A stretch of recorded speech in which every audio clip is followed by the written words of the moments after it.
So do you think the Oramond Minotaurs are too easy now? Well, here I present you to the high class Minotaurs.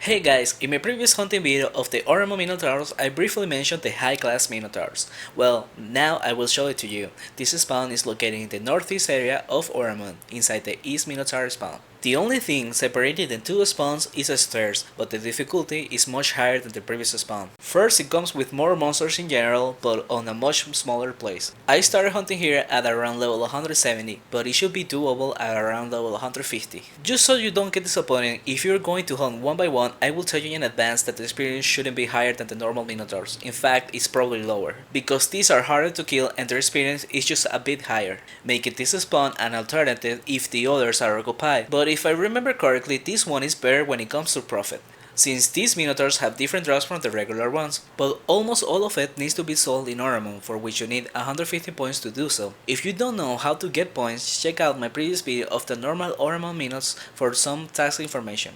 I will take this opportunity to point out that this recording is quite old, before the introduction of a lot of things, and it was also a new server at the time. With that aside, there is not much to talk about the spawn. As you have seen by now, what you gotta do is stay around the entrance and use firewalls to kite the high class Minotaurs. And even though I said the experience won't be higher if all you do is single target, on this spawn you shouldn't just do that.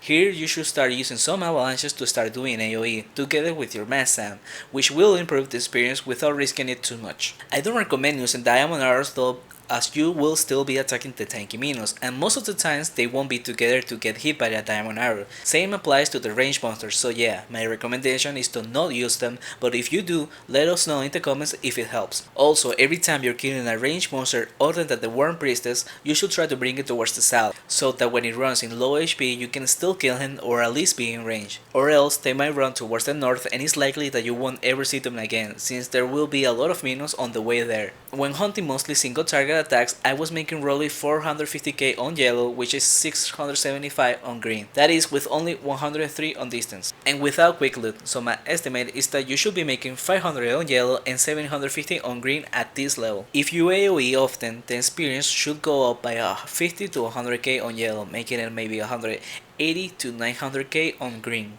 On this other clip I came during a double experience and was making 1.1k with the same limitations I mentioned before.